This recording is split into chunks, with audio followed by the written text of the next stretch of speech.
¿No sienten que las noticias cada vez parecen más series de ciencia ficción o hasta de terror?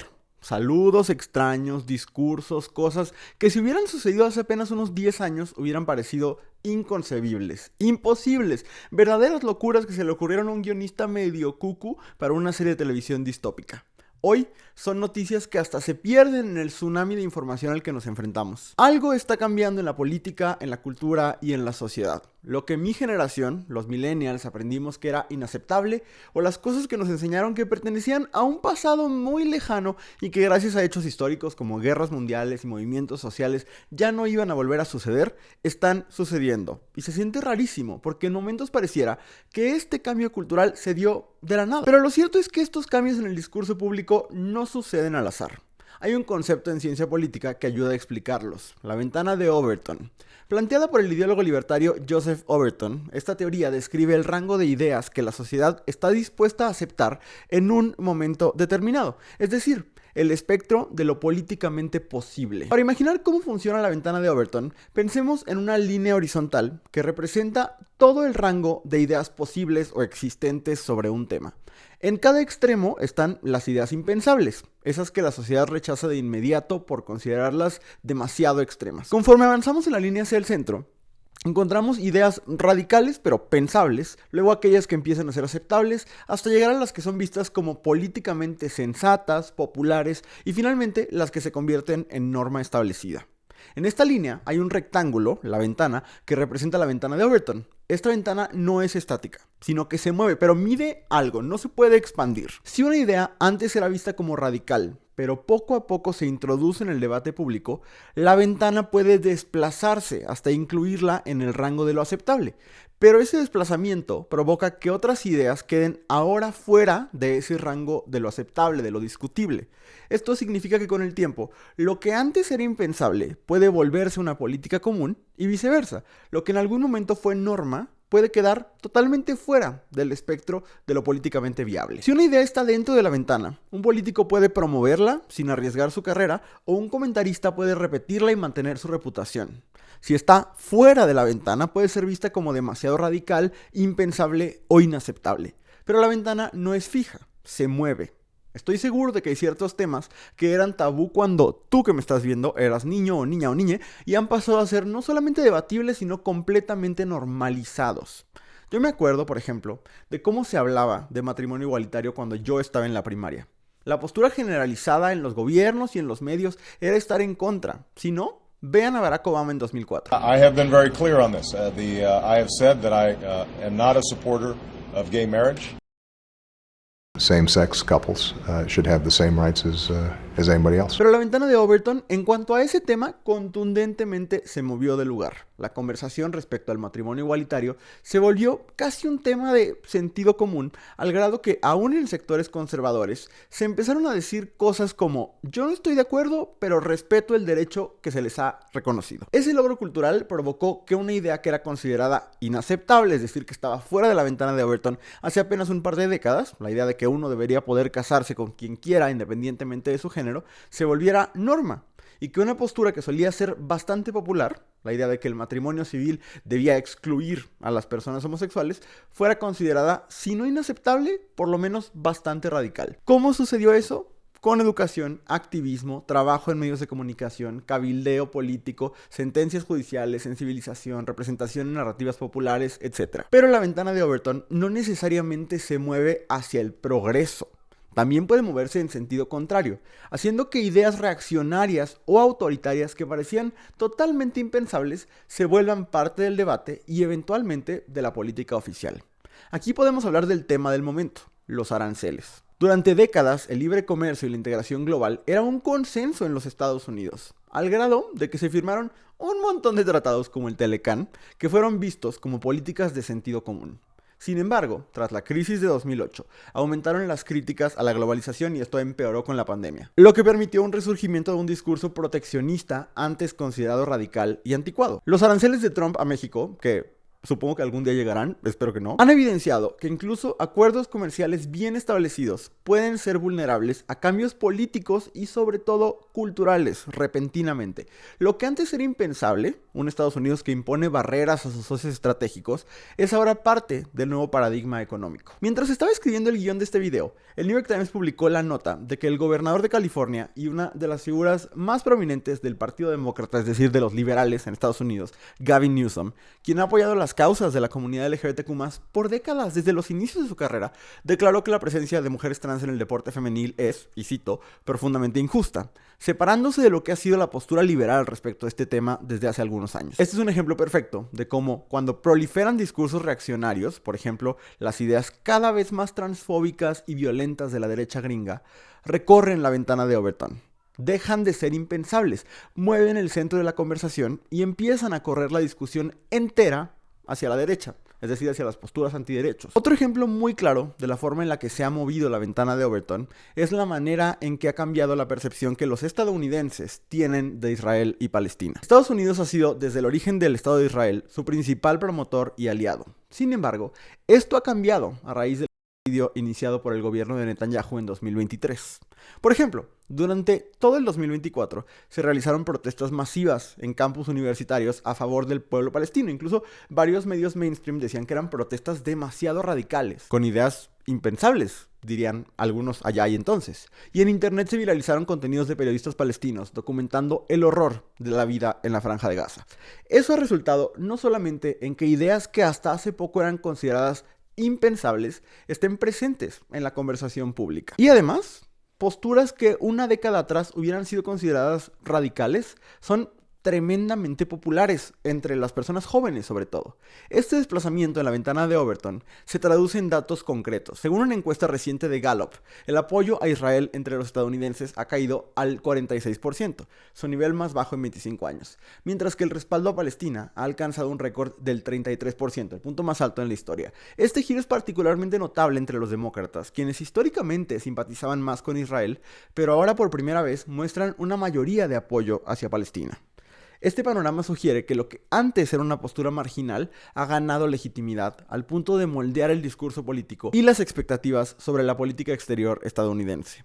Pero ¿cómo se logra que la ventana de Overton se mueva? Porque el cambio no sucede así nada más, se provoca, aunque no siempre de manera intencional. Hay muchas formas, pero aquí tienen un papel fundamental los radicales. Los que dicen lo indecible y lo repiten de formas creativas y atractivas hasta que unas pocas personas empiezan a considerarlo razonable. Eso no quiere decir que esas ideas extremas se vayan necesariamente a convertir en el statu quo, pero gracias a ellos y que empiezan a hacer pensable lo impensable, los consensos se desestabilizan y las cosas que considerábamos radicales empiezan a parecer aceptables. Por eso, el peligro de que radicales de derecha como Eduardo Verástegui, el cabrón que hizo un saludo nazi en una reciente convención conservadora, se abra espacio en la política mexicana. No necesariamente porque en 5 años su partiducho vaya a tener posibilidades reales de ganar una elección importante en México, sino porque si sus ideas llegan a los medios de comunicación, que aparte lo quieren entrevistar cada que les es posible porque da mucho morbo, mueven la ventana de Overton. Él sigue pareciendo un radical, pero los radicales de ahorita, por ejemplo Lili Telles, empiezan a parecer aceptables en comparación, porque dices, o sea, sí es medio rara, pero al menos no es nazi, ¿me explico? Algo que es clave para mover la ventana de Overton es la repetición, que muchas veces resulta en la normalización. Y ahí los medios de comunicación y los usuarios de redes sociales tenemos mucha responsabilidad, porque el simple hecho de estar expuestos constantemente a ideas que solíamos considerar inaceptables, hace que se vuelvan aceptables porque nos da la sensación de que son posturas mayoritarias y por tanto que deben ser respetadas. O sea, muchas de las cosas que repite J.K. Rowling sobre las mujeres trans son mentiras, o por lo menos verdades a medias. Y mucha gente decide seguirla porque le gusta el mundo de Harry Potter o por la razón que sea, aunque no necesariamente coincida con su visión transfóbica. Sin embargo, al verse expuestos a sus ideas, porque es de lo único de lo que tuitea, eventualmente da la sensación de que esas ideas no pueden estar tan mal si son tan populares. Y así se da un cambio cultural que daña a un grupo hipervulnerado. Steve Bannon, ideólogo de la ultraderecha y pieza clave en la primera administración Trump, algo así como lo que Musk es para el Trump 2.0, explicó lo que llama la estrategia Flood the Zone o inundar la zona. Es decir, bombardear la conversación pública de información escandalosa para lograr una especie de adormecimiento y confusión generalizada, en lo que ya no haya lugar para cuestionar las locuras que vienen del gobierno, porque son tantas que apenas estás entendiendo una cuando te llegan otras 10. Eso ayuda a mover la ventana de Overton en tanto que normaliza lo inaceptable. Joe Biden, hoy ando muy gringo, he estado muy clavado leyendo sobre política estadounidense, pero bueno, Joe Biden en 2012, cuando apoyó públicamente el matrimonio igualitario siendo vicepresidente de Estados Unidos, dijo que la serie Will and Grace, una comedia de situación con dos protagonistas abiertamente gay, que se transmitió a finales del siglo pasado e inicios de este, hizo más por educar al público estadounidense que casi cualquier otra cosa en temas de combate a la homofobia. Eso me parece un ejemplo perfecto de cómo las narrativas pueden mover la ventana de Overton. ¿Podríamos los latinos argumentar, por ejemplo, que figuras como Cristian Chávez y Ricky Martin, haciendo públicas sus historias de amor y matrimonio, hicieron mucho por mover el consenso popular respecto a los matrimonios entre personas del mismo sexo? Por eso hoy para la derecha es tan importante controlar los medios y la narrativa. Por eso cosas como que Disney haya retirado al personaje trans de la serie Win or Lose y haya optado por mejor incluir un personaje cristiano es tan significativo. Por eso preocupa la disminución de los programas que sensibilizan a los empleados de la diversidad, equidad e inclusión en las empresas. Por eso alerta que el dueño de la segunda televisora más grande de México sea abiertamente clasista, transfóbico y misógino. Por eso insisto, lo he dicho en otros videos, que deberíamos considerar una crisis de salud mental la cantidad de videos violentos, regresivos y antiderechos que los niños y hombres jóvenes consumen en sus teléfonos. Porque así se mueve la ventana de Overton. Investigando para este video me topé con una propuesta interesante en un canal de YouTube en inglés que se llama Radical Moderate, que plantea una serie de argumentos y no estoy de acuerdo con todos, pero me parecen muy interesantes. Este señor, el Dr. Allen Alina C., dice que la ventana de Overton no solo ha cambiado de posición, sino que se ha fracturado.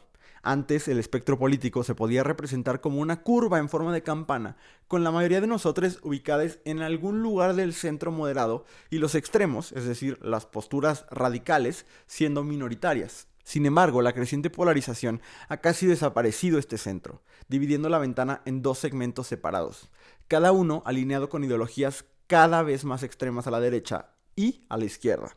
O sea, que lo que antes era considerado un punto medio, ahora parece radical o fuera de lugar porque no encaja en ninguno de los dos polos ideológicos. Sea como sea, es un hecho que no solo Trump, que es hoy el más visible, sino un montón de fuerzas políticas globales se han armado de una serie de estrategias que buscan cambiar la cultura para hacer que ideas que considerábamos inaceptables vuelvan a entrar a la conversación pública y que las posturas radicales empiecen a ser percibidas como lo normal o lo aceptable. Y a mí no me preocupa de la misma manera las posturas radicales de izquierda, que creo que se alinean hacia la justicia y la dignidad, como las posturas radicales de derecha, que son deshumanizantes. Aquí hay algo interesante, porque el movimiento de la ventana de Overton no siempre es igual.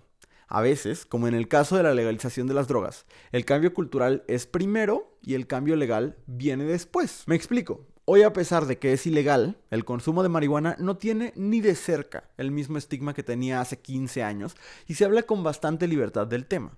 Si la cultura se sigue moviendo en esa dirección, podemos suponer tarde o temprano llevará a cambios en la legislación y se volverá norma. A veces, sin embargo, primero cambian las normas y después la cultura. Ese es el sentido, por ejemplo, de las acciones afirmativas que buscan representación paritaria de hombres y mujeres en puestos políticos. La cultura sigue siendo bastante desigual en cuestiones de género, pero la política busca corregirlo. Estas dos son formas legítimas y efectivas de mover la ventana de Overton. Sabiendo esto, creo que el mensaje es claro para quienes creemos en el progreso, la igualdad y la dignidad de todos los seres humanos por igual. Necesitamos construir y fortalecer contranarrativas que se opongan a las narrativas que vienen desde el poder y buscan perpetuar la desigualdad, el odio y la exclusión.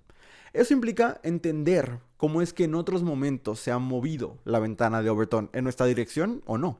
Quizás no desestimar a quienes de nuestro lado tienen ideas radicales y tampoco pelearnos con los moderados, sino formar coaliciones efectivas, contar historias, hacer periodismo, analizar y cuestionar discursos, hacer campañas, cabildeo, protesta, buscar cómo llegar a todas las generaciones, a todos los sectores de la población, reapropiarnos del internet, carajo, que un día cerramos los ojos y cuando los abrimos la derecha se lo había adueñado. Hoy necesitamos, primero que nada, resguardar los logros culturales, políticos y sociales que hemos alcanzado. No permitir que la ventana se mueva y que las ideas que hemos posicionado como normas o por lo menos como aceptables, porque creemos que son justas, que son verdaderas, que son importantes, empiecen a ser consideradas radicales o hasta inaceptables. Pero no solamente quedarnos ahí, sino mover la ventana de nuestro lado, para que todas esas cosas que también consideramos justas y verdaderas, pienso por ejemplo en las infancias trans, estén cada vez más presentes en la conversación, tengan aceptación amplia y eventualmente se conviertan en normas por el bien de las poblaciones más vulneradas de nuestra sociedad. Si te gustó el video, si te gusta lo que hacemos, por favor, suscríbete, activa la campanita, comenta, compártelo a todas tus amistades, enemistades, a quien creas que necesita verlo o escucharlo. Y si puedes volverte Patreon en patreon.com/abrazo grupal, y a nosotros nos sirve muchísimo para seguir haciendo esto. Está apareciendo en pantalla los nombres de nuestros Patreons. Muchas gracias y nos vemos muy pronto en este canal.